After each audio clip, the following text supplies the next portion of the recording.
Throughout my adult life, my focus has been on making the world a more beautiful place. Initially, I pursued this goal as a hairstylist, working on the external appearance of individuals to make them feel more beautiful. However, I wanted more, so I began to shift my focus to helping people make better choices and achieve greater beauty from within. As a transformational life coach, I specialize in helping you identify and change the limiting beliefs that may be holding you back. Join me each week as we discuss, interview, teach, and explore the fundamental principles of healthy relationships. Welcome to Conscious Conversations with Louisa.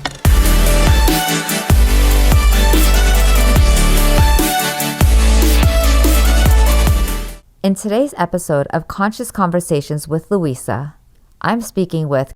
Hello, everyone. I am Louisa Jovanovic, your host with Conscious Conversations with Louisa. And today we have Collier Landry. And guess who made my recording of my intro and my outro and all of the podcasts that you guys see and all of the magic that comes through Conscious Conversations with Louisa actually comes through this incredible gentleman who created the podcast for me. So I did have to highlight you on that. Thank you. So you are not just an incredible human being in the world, you have experienced some serious trauma in your life. And I asked you to be on because I'm so inspired watching who you are and who you get to be in the world for everyone that you have touched. I wanted to inspire the world of what's possible. So welcome, and let's have an opportunity to get to know you. And we would love to hear the details of the spectacular bio that you have too. Yeah. You know, it's interesting. I was thinking on my drive home to be on the show, and thank you for having me wherever you are and however you may be listening. Thank you for making me a part of your day. I really appreciate it. You know, I was thinking on my drive home before coming on your program of, you know, we met through a mutual person that you've had on this show. I kind of met you at this, I mean, I'm still sort of in my process, but at the very beginning of me moving into the next stage of where I am at now, you know what I mean? So, you know, when you think about, you know, we all go through phases in life, and life is often very circadian and things of that nature. And we'll get into my whole story in a second, but I met you at a very key part. It was right, you know, pretty much we were smack dab in the middle of the pandemic, essentially, right? We were mid 2021. That's how we came to know each other. And so it's interesting to see that sort of evolution of just like over the last like couple of years and sort of absolutely fumbling our way through these types of things. You know, when we had met at that Barnes and Noble in San Diego, California, you had asked me about who I was and what my story was. I'm sort of known to the world as a filmmaker. You know, that is my sort of career that I moved to Hollywood to pursue. I moved to Los Angeles in 2002. And so I've been out here for 21 years, and I'm from a very small town in Ohio. And I am probably best known for making a film with two-time Oscar winner Barbara Kopple called A Murder in Mansfield. Now, that all sounds like, oh, okay, you made a film.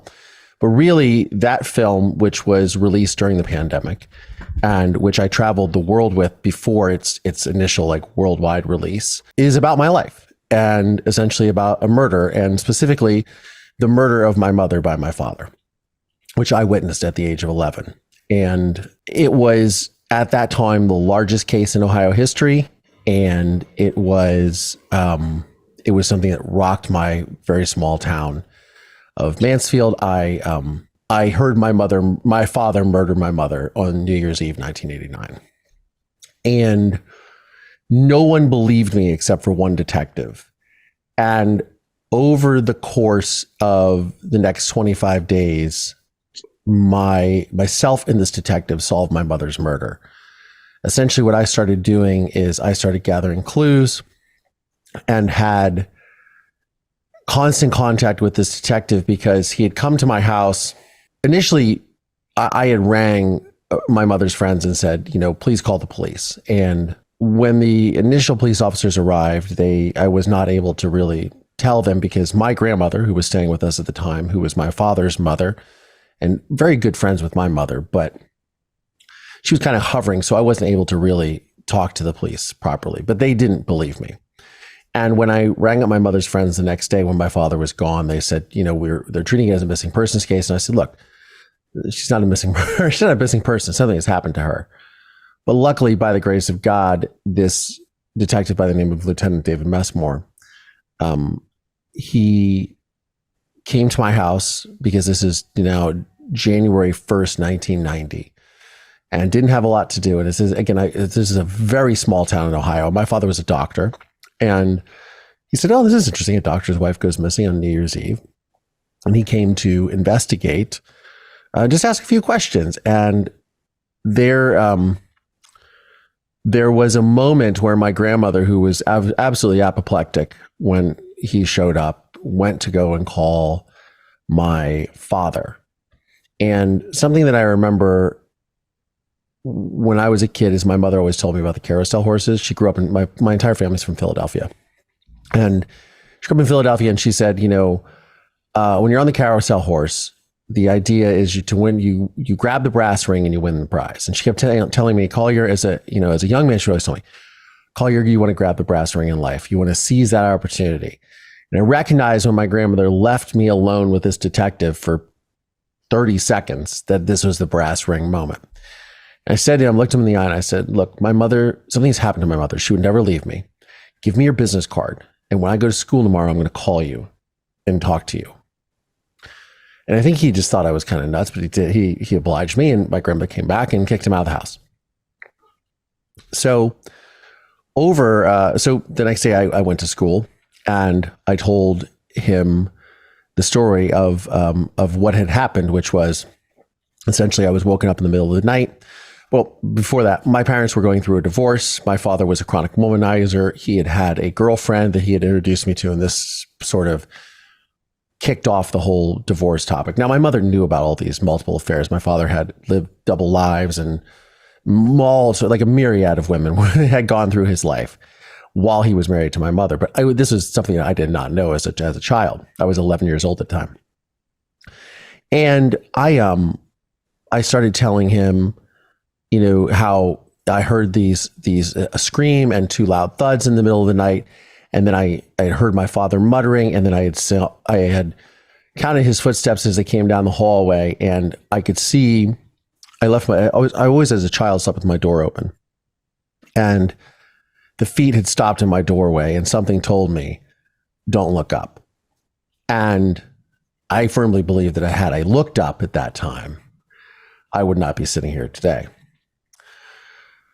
And then that next morning, when I had questioned my father, I'd run to my mother's bedroom when I woke up, and I was looking for signs of blood. The bed was in a state of disarray, and I went downstairs and I confronted my father, who was sitting on the couch with a towel wrapped around his waist because he had just taken a shower. I said, "Where is my mother?" And my father ignored me. I said, "Where is my mother?" And he said, "Well, Mommy took a little vacation, Collier." And it's right then I knew that he had done something to her. So as I'm sitting there telling the detective all this, I think he's kind of going, who is this kid? And how, because I was a very observant and curious child. And I just started downloading, to use the parlance of our times, downloading or telling him everything that I knew about the history of my parents, which was my father had a massive proclivity for violence. He was very violent to my mother and I growing up. He had this girlfriend that I knew that I'd been introduced to. They were embroiled in a really, very one-sided and abusive divorce towards my mother. And, he was starting this new life. And I told the detective at the time, I said, I'm going to go home tonight. And while my grandmother's making dinner, I'm going to run upstairs. I'm going to pull the bookcases out of the crawl space upstairs and look for my mother's body. And then I'm going to start looking for, if I don't find anything, I'll look for her purse, because she would never leave the house without this one purse. Because my father's story to me was that my mother came down, started yelling at him. They got into an argument. She threw her purse at him. She threw her credit cards at him. She didn't grab a coat. She left the house in the dead of an Ohio winter and got into a car that was waiting at the end of the driveway. That was his story. That was the story that he carried into the courtroom. And that was the lie that he was telling at the time. So, which, was just utterly fanciful. for the simple fact that what woman throws credit cards in a purse at a man then leaves. But so he was very, Dave was really taken aback by what I was telling him, but was also like concerned, like, okay, this kid is not going to be this little detective. And so I started gathering evidence against my father, which included, my father would come home and he would have like these nicks on his hands or cuts on his arm. One time he asked me to rub his shoulders with Bengay because he told me he was moving some boxes and he was very sore. His behavior started to become very erratic, and where he was someone who, as I said, had this massive proclivity for violence and violent movies and violent, abusive behavior. He had turned very docile and almost sheepish at times, and in a way where he was. I was playing a video game, and it was a fighting video game, and he was almost abhorred at the fact that it was a violent video game. And I was like, who is this person? But I noticed these behavioral changes starting to happen in my father. And every night my father was meeting with his divorce attorney at our house. And so I was just very laser focused on what was going on. And I was reporting back to the police every day I go to school, which is, when I look back, was I was very fortunate in that way, because I think a lot of kids who are in violent and abusive situations, or let alone something that's this extreme, they don't have those opportunities, and they don't have the ability to talk to law enforcement or the ability to talk to a trusted source at school, so I was very fortunate. But it wasn't until mid-January, and this was going on, I was doing daily reports, calling him, having him come to the school and telling him what I was finding from my father, because my father was setting up a new medical practice in another state.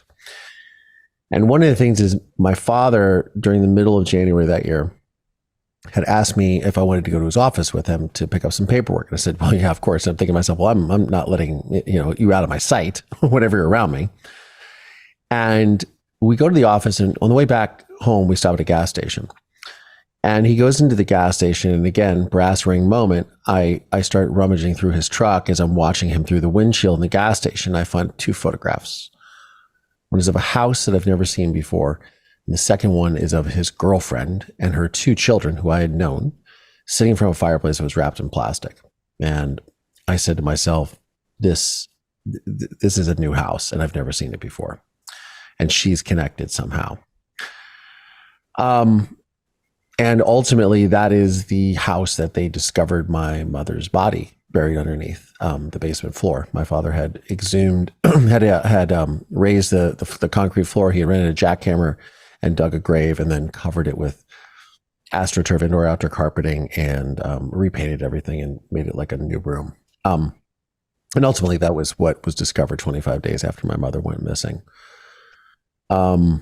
I was, because of my level of involvement and because of witnessing potentially the murder, I had been pulled out of my house the day before they discovered my mother's body so they could execute a search warrant, because my father had tried to take me to Florida on a father-son trip. And I was so terrified. I had told Lieutenant Messmore at the time, I said, I'm not coming back from Florida. I know that. So they got me out of the house pretty quickly and executed a search warrant. But I ended up testifying at the grand jury and securing my father's indictment. He was indicted for first-degree premeditated murder.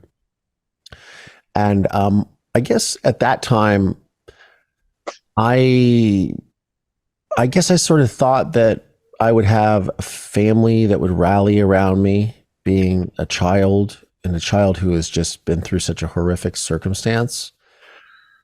And that unfortunately was not the case. My mother's side of the family, my godmother and her husband, told me that they didn't want anything to do with me because I looked like my father.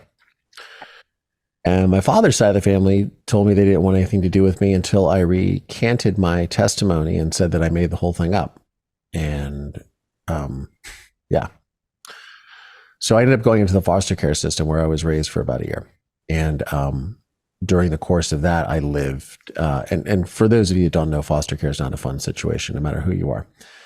But for me, it was not particularly a very fun experience. But I did testify at my father's trial. I testified for 2 days for the prosecution, which led to his conviction, and he is still incarcerated to this day. I was eventually awarded custody to a family that was in town. So I grew up in my very small town of Mansfield, and the trial was televised as well. So every night they'd be playing the replays on the news. So I, as a child, was testifying in open court, staring down my father, and it was broadcast. So everyone knew who I was. And like I said, this was at that time the largest murder trial, the largest criminal trial in our county's history, and probably one of the largest in state history. Sort of like our O.J. Simpson trial, if you will. So it's really well known. And I grew up in this small town with, everyone knowing me for all the wrong reasons, right? And I became very determined at a young age of two things. One was I was not going to let this define me. And the second was I was not going to let this destroy me. I was going to do something positive with this. And I don't know really where this came from, other than I would probably credit my mother to that, because the things were pretty bleak growing up in a lot of ways. But I did, and as I said, I moved to I ended up going off to music school, and I was there for about 2.5 years, and I dropped out and I moved to LA. And with one goal in mind, I was like, I don't know how I'm going to, or how this is going to happen, but I'm going to figure out a way to tell this story and impact change in the world.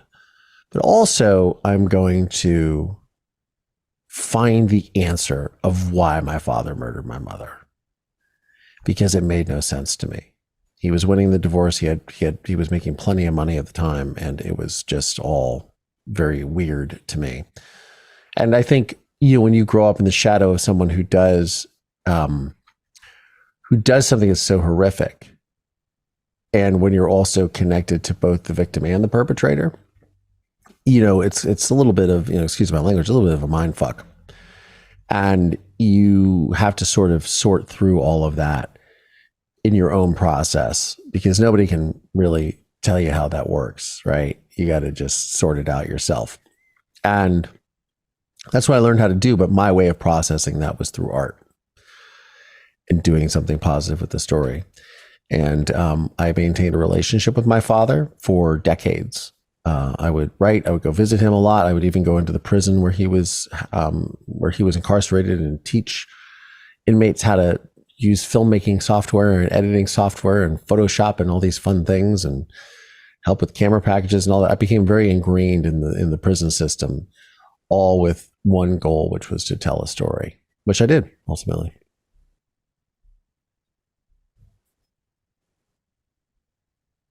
Wow.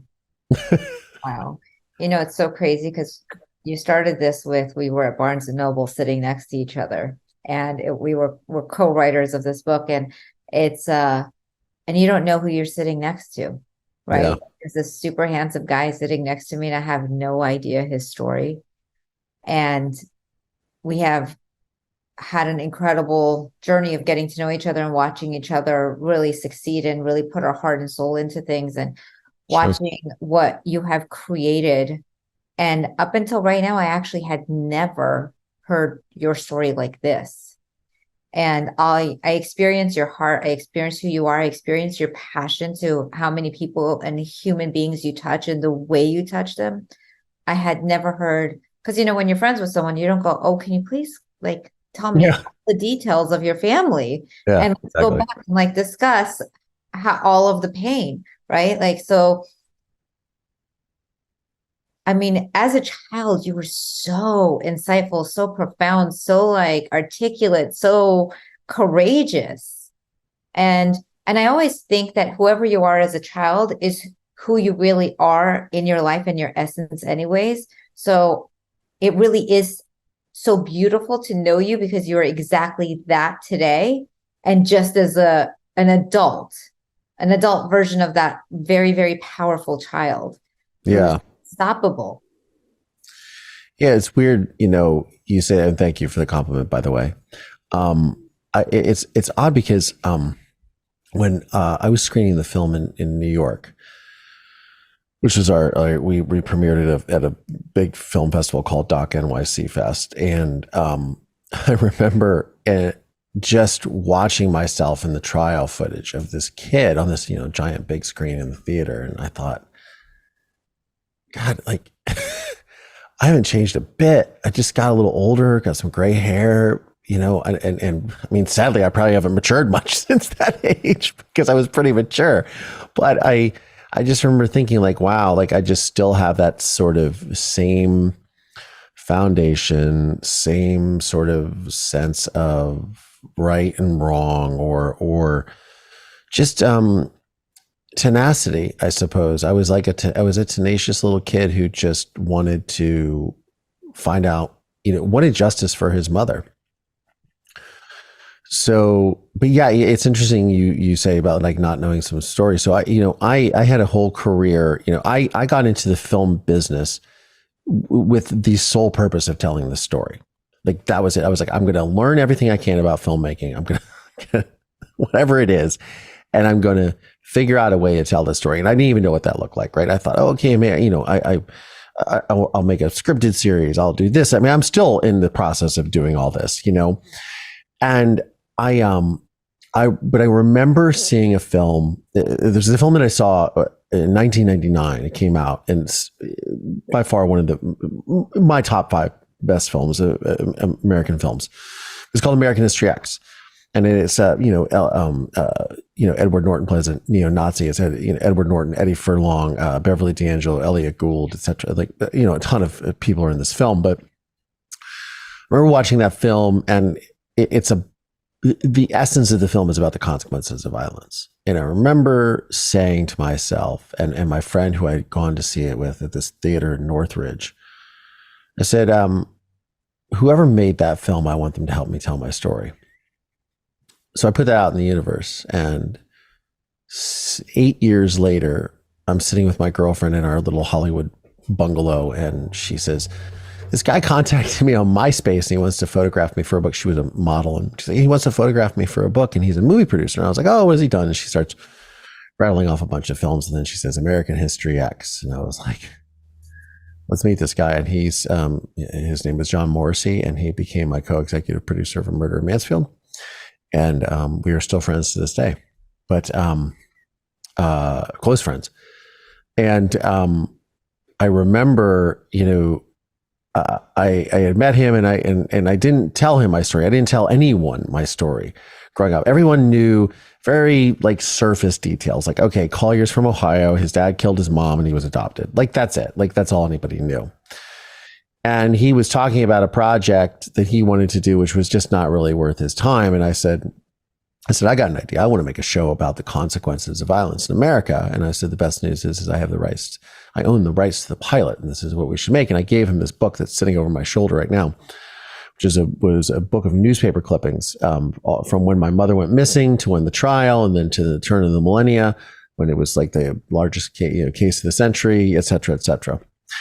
And I gave him this, and I said, this is my story. And he called me the next day. He goes, are you fucking kidding me, man? Like, this is your life. And as I began to make the movie, because it's very difficult to make a film in Hollywood, let alone one about your life. And it's a real challenge. It took years and years and years to do this project.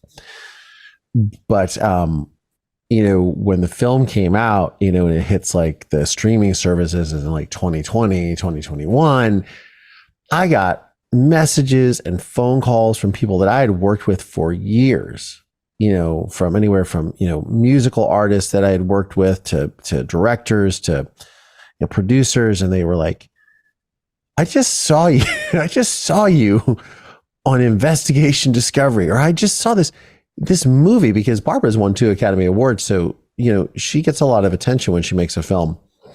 And they're like, I had no idea this was your life. And why did I not know this? We were on set. We did 3 seasons of television together. How did I not know this is your life? I was like, well, I didn't talk about it because I wasn't really interested in people. I think one of the things that when you go through something like this and you grow up and you in this very small, it's a small town and everyone knows you for this, you often wonder how, do people really like me for me? Or do they like me because of this story? Do they only identify me with this story? Am I getting a fair shake of the stick? And look, it's a double-edged sword because people look at you and they feel bad for you and they want to help you, right? But they often don't know how, right? Because how do you really do that, and then people also look at this and they tie you to that, and then they use that to cast judgment on you. So, I would date girls in high school or college, and people would know the story and they'd be like, oh, watch out for him. He's just like, he could be like his father, and I mean, that sounds like a terrible thing to say, but I also kind of understand, I don't know if I was a parent, if I would be excited about my daughter dating a guy whose dad murdered his mom. You know what I mean? Not because even he could be capable of such things, but what kind of baggage does this guy come with to bring to this relationship, right? So there's a lot of this. So I wanted, in going to Los Angeles, not only because I wanted to live out here, this is where the entertainment industry is, the weather is beautiful, etc. I wanted to be so far removed from anyone actually knowing who I was so I could establish who I was. So I know that if you liked me for me, you liked me for me. If you didn't like me for me, if you thought I was an asshole, you thought I was an asshole, and you didn't have any of this back knowledge of who I am that didn't taint what your opinion of me was. So I could get a really good gauge on how I can impact the world and what my place is in it, right? And I feel like, I tell this story a lot, obviously, and a lot of people interview me, and I always try to tell it in a sort of a different way that fits to the audience. But I think one of the things that I'm realizing just as I'm saying it is, because of that, I was actually doing the work in the moment to try to define who I was and what kind of impact I can make on the world because of that. And because of what I had been through, and I always say this anyways, I say that it's a blessing what I've been through. I say that, how I feel, which is as horrific as it was, I wouldn't change a thing because I genuinely like the person that I've become and who I am. I mean, of course there are certain things I would change, but there's nothing I would take away the suffering of my family. I would take away the suffering of others. But for me personally, if I just make it all about me, I like the person that I've become and my place in the world and what I have to offer the world and what I continue to develop to offer the world. But I wouldn't have been able to do that if I didn't take a fresh perspective to see, how does Collier, when he walks in the room, how do people respond to him without knowing who he is, without this massive backstory. What's interesting though is that little boy sitting on that on the podium, and the little boy who is such a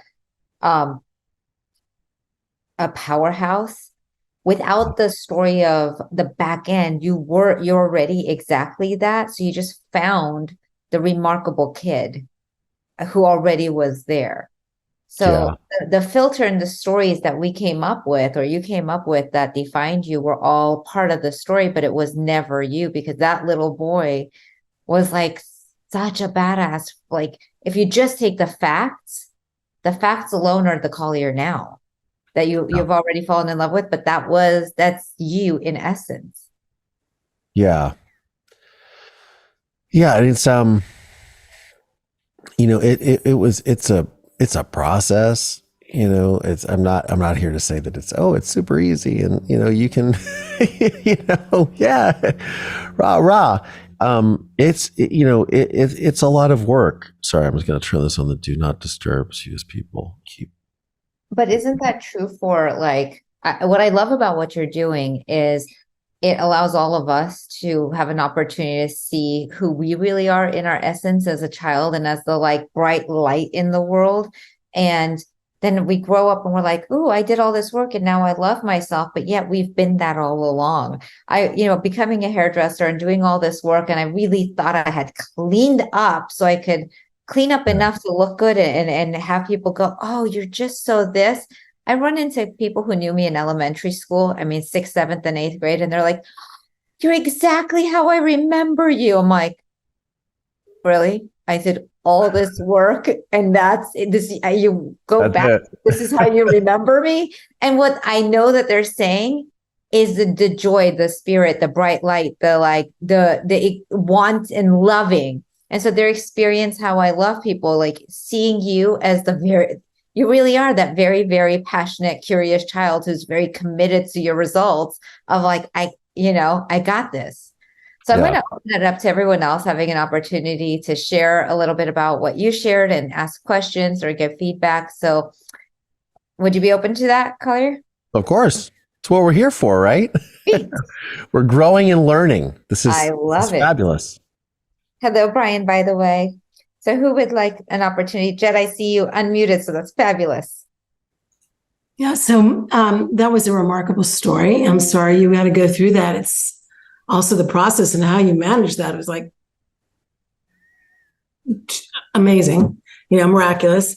And, you were a powerful kid and amazing that I was thinking about what was your impetus? Were you always in a mode of protecting your mom? So therefore you were on high alert at all times. Was that part of it? And then did you get your answer regarding your dad? Why did he do this? Oh yeah, those are two really good questions. I mean, we didn't really, I guess, finish the story, I suppose. So it's interesting about the protection thing. I mean, the short answer would be yes. The larger answer is that I think, and one of the things I say on my show and I say when I interview is, I'm not a psychologist, I'm not a lawyer, I'm just a guy who's been through a lot of shit and I'm giving you my experience. But at the same time, when I do talk to psychologists and psychotherapists, and when I interview them, they're always like, we go to school to study people like you so we can tell people how they can come through these circumstances. But, my upbringing was because my father was a rageaholic and because he had this proclivity for violence with both myself and my mother. You hear a lot about like fight, flight, or fawn, or appease, and then there's freeze, obviously too. A lot of people freeze up when things like that happen. But the appeasement is something I think a lot of people who go through childhood trauma, for example, with a parent that has, whether that parent is, just a rageaholic or that person's an alcoholic with rage or abuse issues. You often see that, or there's a lot of domestic violence in the home growing up. It's always this like, don't set dad off, don't set mom off, don't do this, don't look at them the wrong way. You walk on eggshells a lot. So I think that I was prepared. I was always walking on eggshells to a certain extent. I think my mother was too, growing up. But I know when all of this went down, when I knew that my father was a womanizer, when I saw how he was treating us, saying things like, I'm going to make sure you guys are living on the street. You'll never go to college. I'll never, I'm going to send you off to public school, because I gone to private school at that time and I didn't even care if I went to public. So I just wanted to go to school. Right. But, just all these very vile things like, I have a new family now. You'll never measure up to them. They're better than you, et cetera, et cetera. All the abusive things that people, say. I think that I started going from that appeasing sort of stage to like this stage of, I'm going to get you. I'm going to be that protector. I'm going to, and, I grew up, I was an asthmatic kid. My father is 6'4", 230 pounds. I was a chubby little asthmatic kid, but even though I wasn't obviously able to physically defend my mother in the middle of the night after hearing the murder happen, I was able to defend her in her honor after and make sure that he went to where he belongs, But I don't know if that answered your question or not, but yes, I went from sort of walking on eggshells to sort of over the course, and it's been many, many decades now, and several decades, I should say, I have, I've gone to taking back the power. And where that sort of finally culminated was, and again, as I said, I had a relationship with my father. I would go and visit him in prison. I would phone calls, letters, emails, etc. And, but I had never asked him, I had never, because I sort of relegated myself to the fact of like, look, if you're going to try to do something with this and you're going to get his cooperation and you're going to try to have any sort of relationship with him, it's all going to have to be surface. He's never going to tell you the truth. He's never going to admit anything. And you're going to have to put this relationship into a framework of how that you realize that even though you're trying to figure out if you're like him, you're also realizing that like you're not him, and you need to sort of understand that the relationship, you're not going to get those deep, meaningful answers. You're not going to get that real love and condition and support that you really hope that you want. Now that's easier said than done, because I still wanted that approval, right?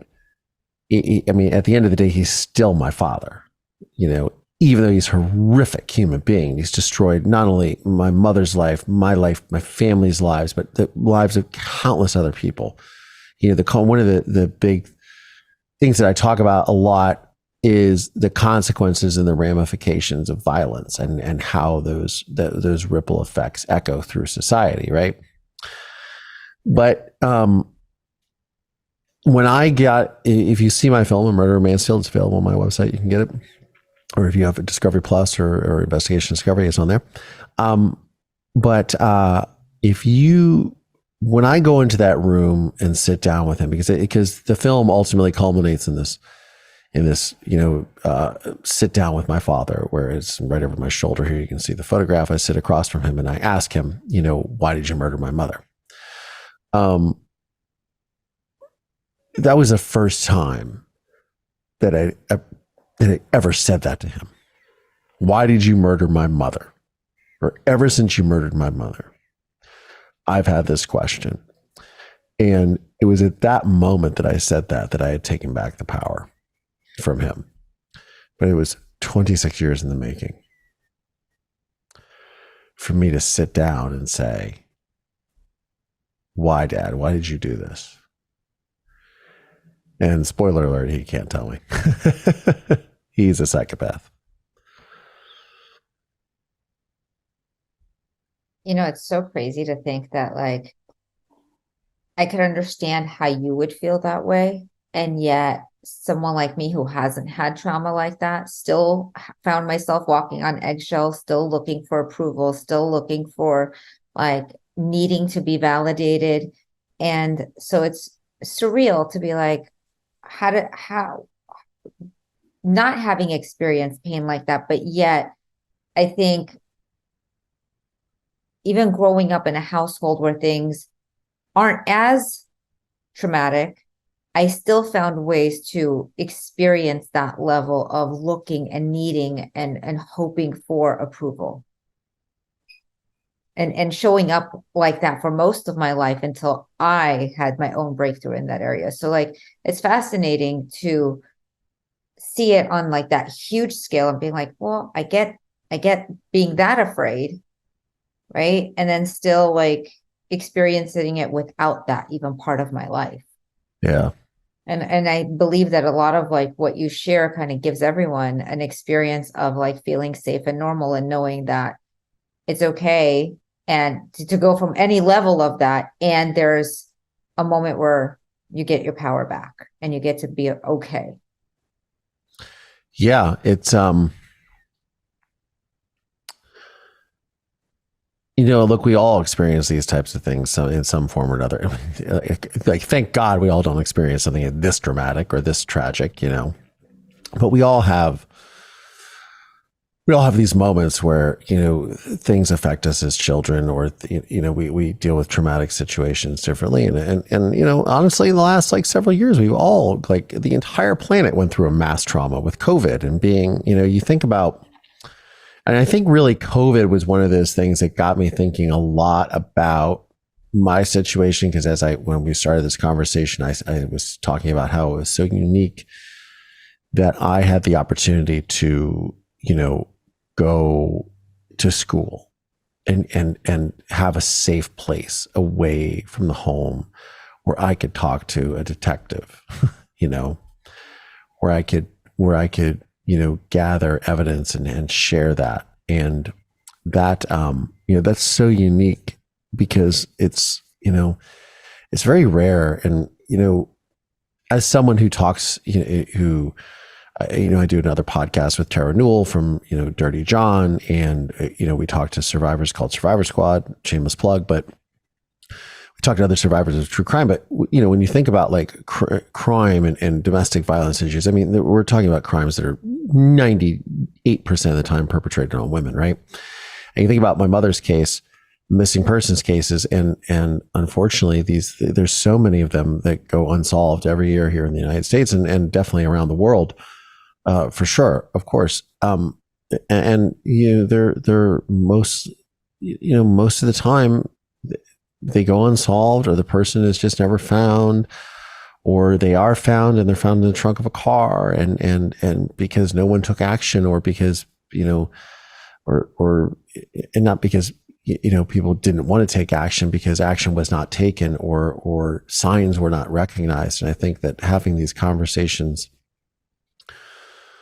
recognizing patterns of abuse, recognizing these types of things, and being vocal about them, can help other people.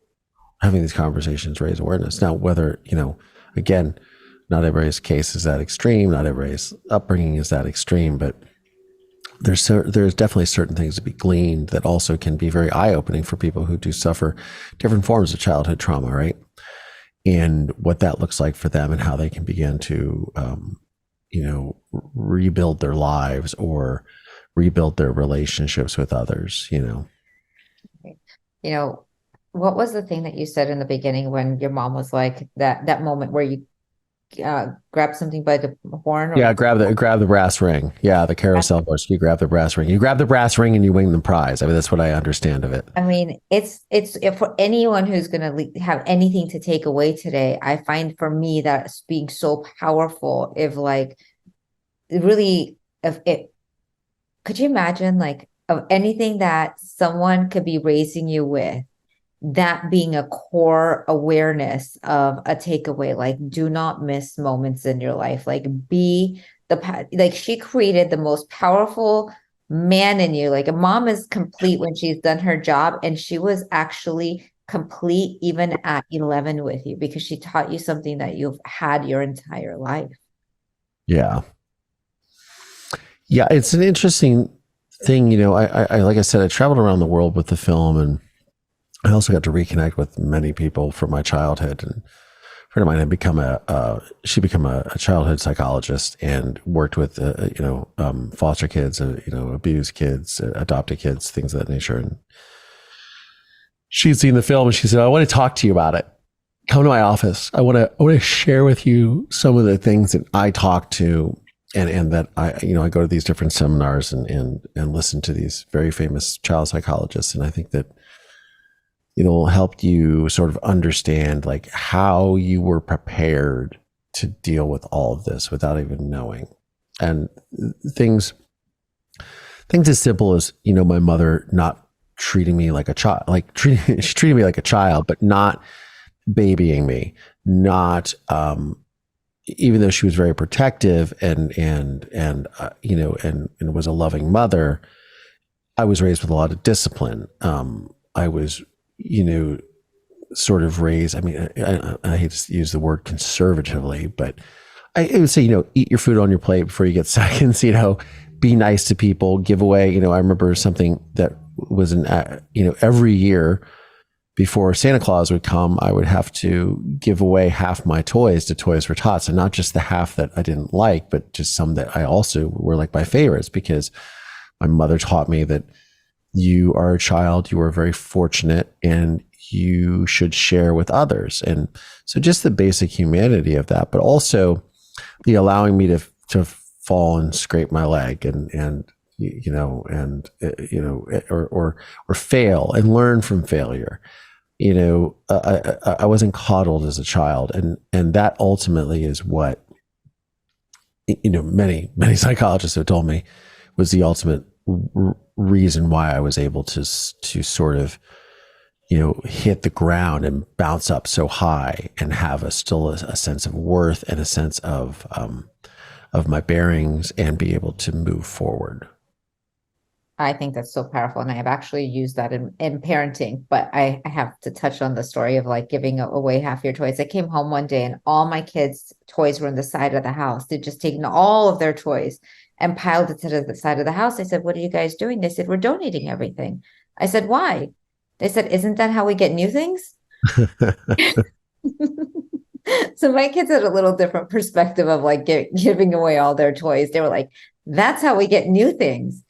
So who else would like to have an opportunity to share with But that's sort of true in a lot of ways, because you have to make, just in the sort of metaphorical sense, or, you definitely have to make room for new things in your life by getting rid of old baggage. I mean, that's sort of very perceptive of them as children too. I mean, I understand there was a little bit of a nefarious, a little bit of some nefarious intent there to say they wanted new stuff, but they also recognizing that to bring in new things, you have to get rid of the old. I mean, that's in a broader sense of absolutely. I mean, even developing as a human being. That's a great sort of philosophy to have, even though you're trying to maybe manipulate your mom into buying you new toys. I also went upstairs and Kara, my daughter, had drawn all over the walls with a Sharpie. And I was like, "Oh my," and she was 3. I was like, "Oh my goodness." And my son goes, "Why are you mad? It's Kara's art."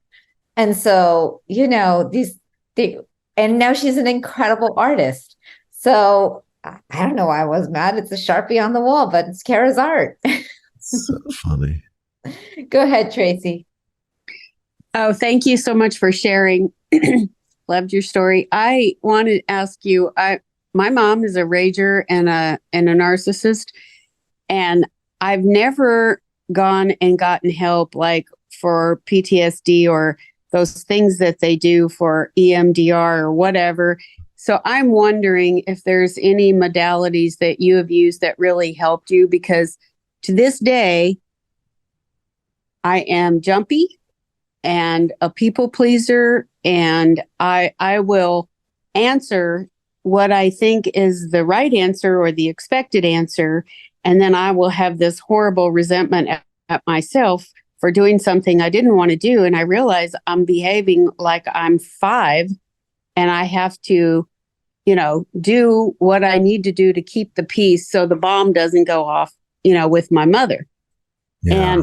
And recognize it, but I have not gotten any real power over that sort of autopilot inability to speak up for myself. Yeah. I mean, look, that's first of all, I'm sorry you went through that, and it is tough, and a lot of people when I do coaching or I just talking to individuals or talking on my podcast about these things, is there is a lot of this. There is, these individuals do a lot of damage to us that we don't really ever quite understand until we're like in another situation of like, why am I in this situation where I feel like I'm always walking on eggshells, and this is supposed to be my partner that I'm in love with, but I always feel they make me feel this way. And, part of it is, if you don't recognize those patterns, I say this as if this is something easy. This is not easy to do. And many people live their lives and just constantly just keep repeating this cycle. And especially with narcissism and narcissistic abuse, it's one of those things when you really start to recognize the patterns. And I was talking to a psychologist who's very well known for this. Her name is Dr. Jamie Zuckerman. She goes by Dr. Z Psychologist on Instagram. She talks about this a lot, but she says, once you recognize these patterns, and I had the same conversation with Dr. Ramani, if you guys are familiar with her, she does amazing work in the field of narcissism as well, narcissistic abuse. They both say it's once you recognize these patterns in people, it's like seeing a car accident. Like you can't unsee it, because then you see it in all people. And it's really honoring yourself. And so for modalities for myself, it took a long time for me to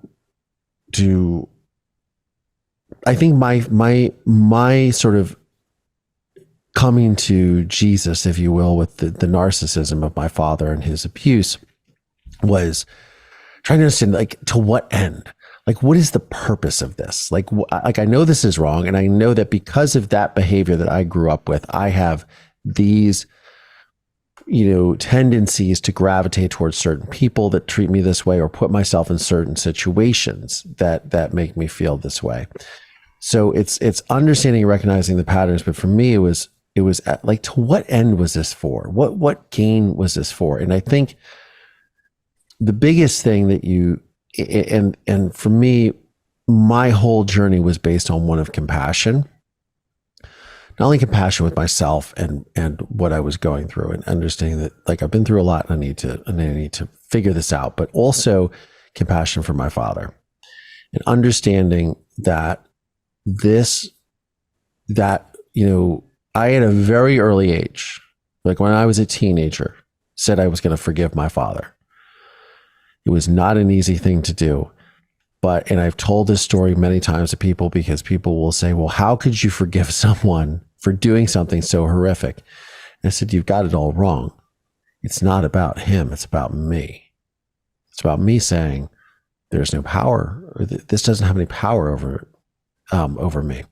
So I think the first modality, if you will, is that forgiveness, that accepting of that this is a person who injured you, that this is that their actions contribute to a lot of things in your life, but that those things don't have any more power over you, and you're not going to allow them to do that. That doesn't mean, like, forgiveness is not acceptance or saying that what they did was justified or anything, or letting them off the hook. It's saying to yourself, this is not going to have any more power over me.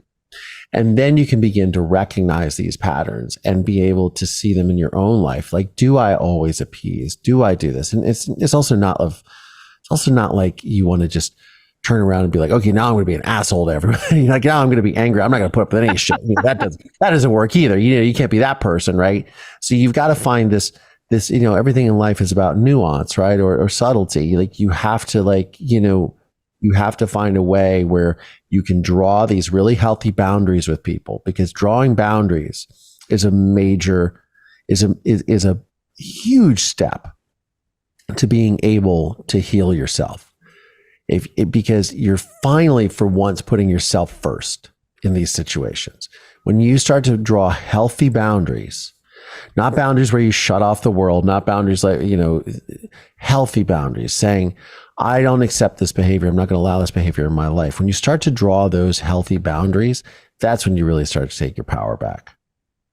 So it starts with that forgiveness. Then it's the recognizing of the behavior. After you said this isn't going to have any power over me, you're recognizing these behaviors, and then you're drawing boundaries based upon those behaviors. And you also draw boundaries within yourself. Like, you make a deal with yourself saying, you're not going to get away with this, Collier. You're not going to allow this. Like, I'm drawing a personal boundary with you. You're not going to go back to that person. You're not going to pick up that phone and text that person. You're not going to, because that person isn't healthy for you, and you know it. And that takes a lot of work and a lot of grown up, It's tough stuff. It's not like, I'm sitting here saying it like it's not, it's very difficult to do. And unfortunately, the majority of people don't do that.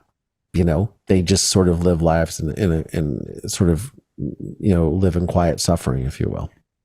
I want to touch on that. I love what you shared. Love the response of it. And I feel like it's almost when we have the daily practices that we don't think we don't really know where they're leading to, like the yoga and the meditation and the taking care of ourselves.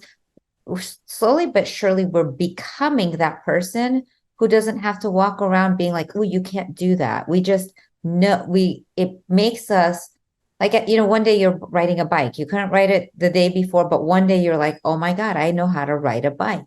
No Yeah. one's like, oh, just keep pedaling. You like already know to do that because you've been practicing. So the daily habits and the things that we're doing every day, being on here, even every little bit that we take from in here becomes something that's a part of our memory that then it's a tool to use the next day. All of this is building on itself, and it's so beautiful. Then I used to sit at dinner and make up who I wanted to see on a date. And then I would actually get to know the person and go, what? Like, you're not even who I at all thought. And so now, like all of this work that we do, I have the clarity of going, oh my God, I'm not making up anything. I get to sit across and have a good time. Yes, Jet, I see your hand is up. Or did you do that by accident? Did you mean to? Yes. Go for it. So my question, I'm curious about, did you, and part of your process, was it about, in the forgiveness process of understanding who he was as a child, or the background that he came up with, some of that aspect of how he became who he was, and because if his parents weren't willing to take you, you're going, okay, and wanting you to lie, even though you were being honest, and just, there's something that comes from a root, right? And what was that root from his childhood? And was that part of your process? That's a good question. So a couple of things I just want to clarify. So my grandmother, who's my father's mother, she was my last surviving grandparent. So all the rest were dead. So there was no parent. My grandparents weren't able to take me in or anything like that. So I wanted to clarify that. But it was it was one of those things when I was making the film, because I kind of grew up thinking, okay, there's got to be a reason for this. Like there has to be something that happened to him. I knew my father had gone to seminary school. So I thought, okay, typical Catholic situation. Okay, he was molested or something like that. Some sort of abuse happened. And what I ended up finding out, because my grandfather was an alcoholic too. And so I thought, okay, there must have been domestic abuse and this and that. And, obviously alcoholism is an issue in many families and destroys many families. But I came to find out that my grandfather was a happy drunk. He was never really around. He was at the bar drinking, and he was a fireman, and that was kind of the thing back in the days. But he wasn't abusive. And my father was just a kid who was just a monster as a kid. I thought that there would be this massive backstory of like, okay, something happened to him to make him this way.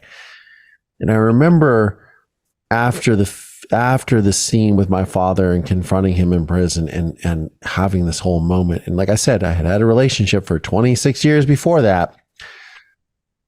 I just realized that some people are just born evil. Like that's just how they are, that it's just their makeup. You can't pin it on one thing. You can't be like, this happened to them because now they're this way. Some people are like that, or some people are just never told no by life and live with this massive sense of narcissistic entitlement that the world revolves around them and that they can do no wrong. And it doesn't even occur to them that they're wrong. They just, and we all know people that are like this, and they're destructive and abusive, and it's like a tornado that just goes through, it just rips through towns and families and communities, And unfortunately, there was nothing that I could really pinpoint. The real sadness to me was, my father was a really good doctor, and he really connected with his patients. But I even discovered that is part of a narcissistic, personality disorders, that they put themselves in these positions so they can get the love and attention that they seek and things of that nature. So I realized that everything, I don't know if I would say everything is a con, because it's not a con. Everything is designed to feed him and who he is. So every situation in life, and if you're on the right end of that, where you are able to benefit from that, then it's great. If you are on the wrong side of that, then watch out. And that was unfortunately who my father is. Does that make any sense? I love that question. I love that answer, because I remember thinking, like, I've asked this question around people who have been narcissists in my life, and I'm like, I'm just trying to figure it out. I keep talking about it because I'm trying to figure it out. And then one day I realized, like, I don't know if there's anything to figure out. Like, I just kept like beating a dead horse. I was trying to figure it out.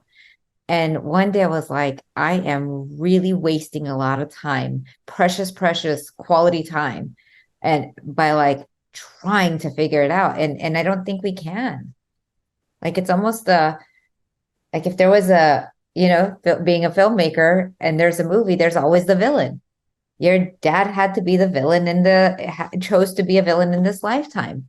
Yeah. And if the lifetime we have, we get to choose our roles, this is his role in what he chose to play.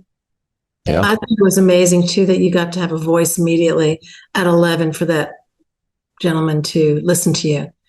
Yeah, it's incredible. All about having a voice, and your dad, most rageaholics don't feel like they've had a voice, and it gets to a place where it's not safe, and there's that, it's, they haven't been heard and they need to be heard, and they have this aggressiveness that just gets to be so, out of whack, and you're like, yeah, calm down.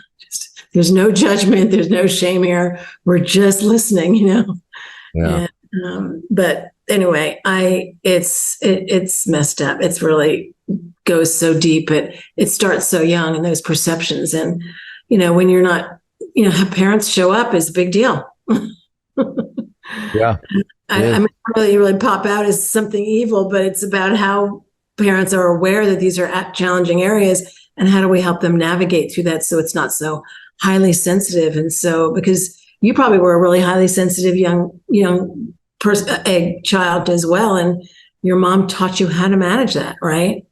And it can be really off the charts, but that's just fascinating, because I find the complexities of personalities are and how we can birth new things, and how you had the wisdom to do that was imparted to you somewhere from some of your your perceptions of how either your mom was on the positive side, and even your grandparents or whoever it was. You had that input enough place that you were able to learn really good tools. I was very fortunate, that's for sure. Yeah. I Yeah, think you we chose come well. into the world with that. Like, we come into the world with who we really are, and that's what the burning desire is. That's always trying to come through us. Joseph Angard, you've been very quiet today, and I've never heard you quiet. We've got to hear from Joe. Very powerful. Thank you. And the power of your forgiveness is astounding, but obvious. I mean, it's just so necessary for you to continue on. Otherwise, you would carry that trauma with you for the rest of your life. Congratulate you for freeing yourself like that. Thank you. Your honesty is, that's a real honesty. There's no perception here that, that you saw life from the wrong side. I mean, that's undeniable, what you have experienced. I think all of us have suffered a trauma from our parents, and because it's just natural to see who you are. Yeah. Experience that and go through it, and have had there's a fortunate side to this too, of course, that this has formed who you are as a person right now. Mm-hmm.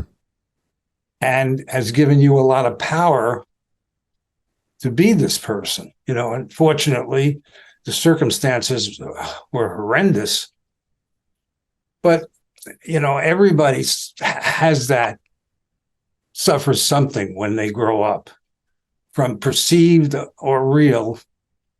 I say that, there's no such thing as a good parent or a bad parent. Whatever it is, you have to get over it and get to yourself and be as close to who you are, or realize that that's what life is about, finding out who you are and telling your story.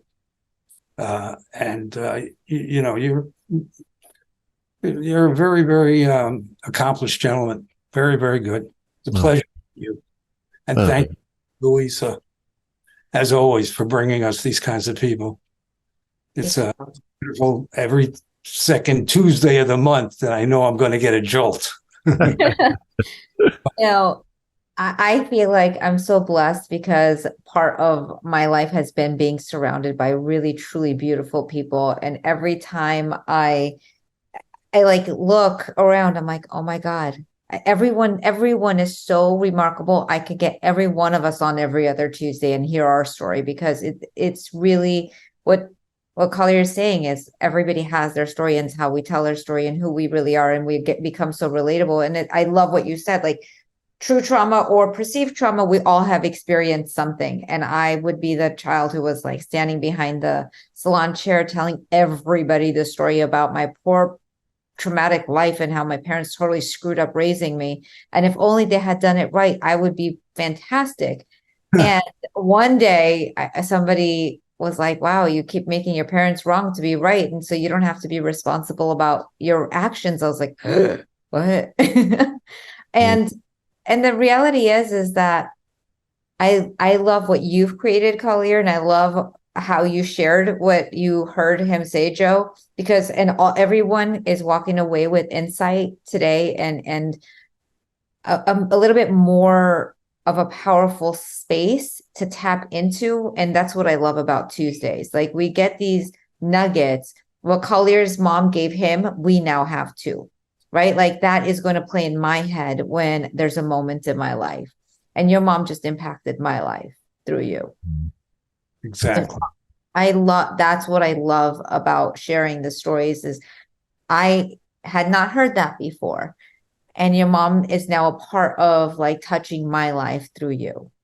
And she raised you, but like all of the things you got to have are things that like who she is lives through all of the sharing you're doing.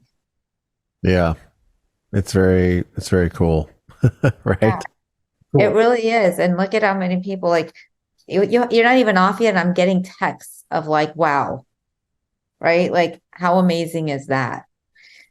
And I think that's what I love about human beings is like you went from being the gentleman sitting next to me at Barnes and Noble, and we're like, how cool are we? We're signing books. And then I get to know you. I'm like, whoa, you're not only just cool, you're super talented. Like I said, my podcast exists because you went like this and it happened. It's something that you magically do. And I have to say, Jet once reached out to me and was like, oh my God, I love your podcast. Who did it? So Jet, you get to meet the remarkable gentleman who did my podcast. And I think everybody has their talents, right? Like how I can't twinkle my nose and have fairy dust sparkled around a podcast, but you can, and you did a great job. Well, thank you. Also, Connie, you got a great smile. Keep smiling. Oh, thank you. He is quite handsome. Thank you so much. Thank you. I really I cherish this time, that I cherish the fact that who you are and how open you are and how vulnerable you are, how relatable you are. And I'm really grateful that you do what you do every day because you change lives every day. And I'm super grateful that everybody else shows up and is part of this, because it just keeps the energy alive for me to continue playing. That's I can't play in here by myself. It's very cool. Well, thank you all for making me a part of your day. Like I said, you guys can find me at All Things Collier everywhere. collierlandry.com/links. You can find me on Instagram, TikTok. I have a pretty large following there, and then on my YouTube channel. And my show used to be called Moving Past Murder, then it became Moving Past Trauma, and now it's just simply called the Collier Landry Show. I also host another podcast called The Survivor Squad with Tara Newell. And yeah, that's me. One day we can have Tara on here too. She's so delightful. I love her. She is delightful. You guys would love her. Yep. So we get to have a treat next. I can't wait to connect with her. Absolutely. Well, thank you all so much. And thank you, Louisa, for having me. Thank you. Thank you. I love you all. Have the most beautiful night.